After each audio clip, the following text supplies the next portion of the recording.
Olá, seja muito bem-vinda, seja muito bem-vindo. Eu me chamo Guilherme Debrandi, eu sou psicólogo e eu quero começar esse vídeo te fazendo uma pergunta muito simples. Como é que foi o seu dia hoje? Você passou o dia inteiro correndo de um leão faminto na savana africana? A sua maior preocupação nas últimas 24 horas foi ser devorado por um predador feroz? Provavelmente não. E diferente dos caçadores-coletores, a sua realidade hoje é bem diferente. Você tem um teto, você tem comida na geladeira, você tem ar-condicionado e você também tem roupas limpas. E na teoria, a sua vida deveria ser um mar de tranquilidade. Mas a grande verdade é que mesmo sem nenhum leão correndo atrás de você, você provavelmente chega no fim do dia exausto, com o estômago embrulhado, dor nas costas, insônia, irritado e sentindo que o seu corpo está desmoronando. E por que isso acontece? Por que nós, seres humanos que vivemos no conforto moderno, nos sentimos tão esgotados, enquanto animais selvagens na natureza levam uma vida dura, cheia de perigos reais e continuam saudáveis? Para responder essa pergunta, eu mergulhei de cabeça no livro clássico Por que as Zebras Não Têm Úlceras, escrito pelo renomado neurobiólogo e primatólogo Robert Sapolsky. E o que eu aprendi nessa leitura mudou completamente a forma como eu encaro o estresse, a minha rotina e também a minha saúde. Nesse vídeo, baseado nos estudos profundos do Dr. Robert Sapolsky, eu vou te explicar exatamente por que as zebras não têm úlceras e por que você, infelizmente, tem grandes chances de desenvolver uma se continuar vivendo do jeito que você vive. Então, já esmaga aí o dedo no like, se inscreve aqui no canal e vem comigo até o final, porque eu vou te mostrar aqui, o que eu vou te mostrar aqui vai abrir a sua mente. Para entender por que as zebras não adoecem como nós, a gente precisa primeiro entender o que é o estresse na sua essência biológica. O Dr. Robert Sapolsky explica que a resposta ao estresse, aquela reação rápida que envolve o eixo HPA e o nosso sistema nervoso simpático, foi esculpida por milhões de anos de evolução com um único e exclusivo propósito: ajudar um animal a sobreviver a uma emergência física e imediata. Pensa numa zebra pastando tranquilamente na savana. De repente, o mato mexe e surge um leão. Naquele exato microsegundo, o cérebro da zebra aciona um alarme de emergência. O corpo dela é inundado por uma enxurrada de hormônios poderosos, a adrenalina, a noradrenalina e glicocorticoides, como o cortisol. O que acontece então no corpo dela? A pressão arterial dispara para bombear mais sangue. O coração acelera. A energia que estava guardada, ela é jogada imediatamente na corrente sanguínea para poder abastecer os músculos das pernas. Funções que não são essenciais para poder escapar da morte naquele segundo, como a digestão, o crescimento e a reprodução, são sumariamente desligadas. E o melhor, o corpo libera opioides endógenos que anestesiam qualquer dor física, para que a zebra corra com tudo, mesmo se ela se machucar, por exemplo, a perna. Essa reação é uma obra-prima da engenharia biológica. É o que a gente chama de estresse agudo. A zebra corre pela vida. Se ela escapar, o leão vai embora de barriga vazia procurar outra presa. E o que a zebra faz? No minuto seguinte, ela sacode a poeira, abaixa a cabeça e volta a pastar como se nada tivesse acontecido. O sistema de alarme dela desliga por completo. Os hormônios voltam à linha de base, a homeostase é restaurada. E por isso, meu amigo, que as zebras não têm úlceras, elas não têm pressão alta crônica e também não morrem de infarto fulminante aos 50 anos. Elas respeitam a regra de ouro da natureza. O estresse foi feito para durar por 3 minutos. E onde foi que nós, seres humanos, erramos? Por que a nossa biologia, que é parecida em tantos aspectos com a de outros mamíferos, nos trai desse jeito? O livro do Sapolsky traz uma resposta fascinante e assustadora. O nosso grande problema é o córtex pré-frontal, a nossa capacidade de pensar no futuro, de imaginar cenários e de criar narrativas mentais. A gente herdou o mesmo sistema de alarme que a zebra tem, um sistema projetado para poder fugir do leão, mas nós inventamos uma habilidade única no reino animal. Nós conseguimos ativar esse sistema de alarme com o poder da nossa própria imaginação.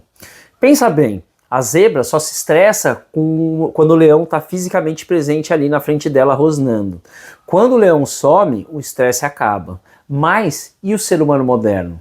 O ser humano moderno, ele deita na cama à noite num quarto com ar-condicionado, seguro, debaixo de um edredom bem quentinho e começa a pensar no boleto que vence amanhã, na reunião no trabalho, com o chefe chato na segunda-feira, na instabilidade da economia, no futuro dos filhos e também na própria velhice.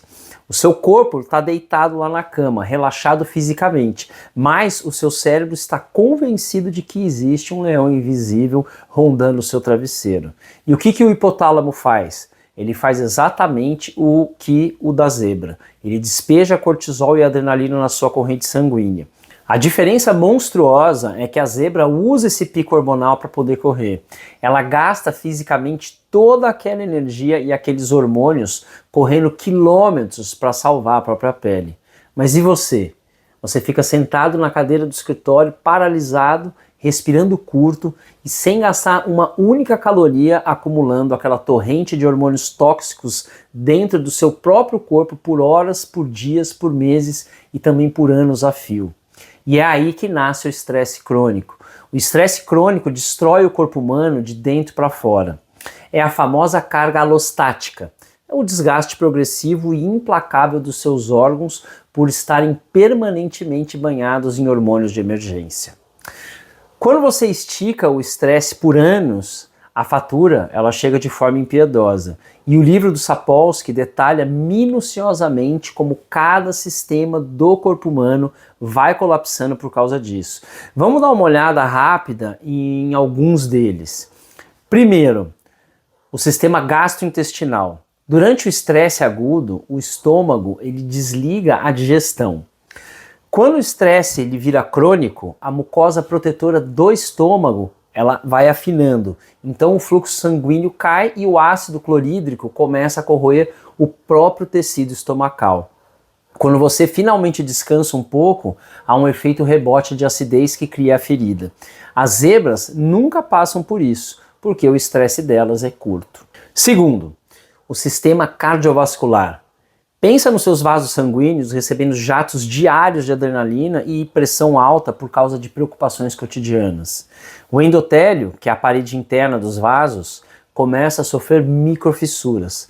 O corpo tenta consertar isso gerando inflamação, o que vai atrair o colesterol ruim e que acaba formando placas de arteriosclerose. E é por isso que o estresse crônico aumenta o risco de infartos e também de derrames. Terceiro, o cérebro e a memória. Essa é uma das partes mais chocantes do livro. O hipocampo, que é a central de processamento das nossas memórias explícitas e o grande freio que desliga o eixo do estresse, tem uma densidade altíssima de receptores de cortisol. Quando você vive inundado de cortisol o tempo todo, os neurônios do hipocampo literalmente atrofiam. As conexões dendríticas encolhem e a sua capacidade de aprender, de focar e de lembrar das coisas despenca. O estresse crônico envenena e destrói partes vitais do seu cérebro. Quarto, o sistema imunológico. O cortisol é um anti-inflamatório maravilhoso para uma emergência de 3 minutos, mas banhar o sistema imune nele por anos faz com que seu corpo perca a capacidade de combater infecções, destrói o timo e abre a porta para doenças autoimunes e também até tumores. E por fim, a psicologia do Robert Sapolsky mostra que a depressão maior e a ansiedade crônica não são frescura ou falta de força de vontade. Elas são em grande parte o resultado biológico de um cérebro exausto, com os estoques de neurotransmissores esgotados por uma vida inteira de luta contra leões imaginários. E chegando ao final dessa verdadeira aula que o Robert Sapolsky nos dá no livro Por que as zebras não têm úlceras, a grande lição que fica é a seguinte: nós não podemos mudar a nossa biologia básica. Nós ainda temos o mesmo cérebro de mamífero ancestral que os nossos antepassados tinham lá nas cavernas.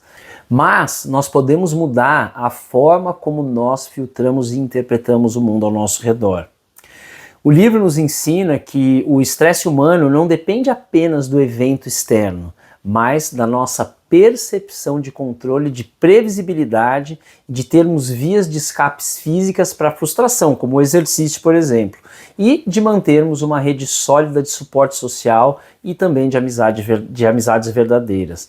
A zebra, ela não tem úlcera porque ela sabe exatamente quando lutar ou fugir e quando parar.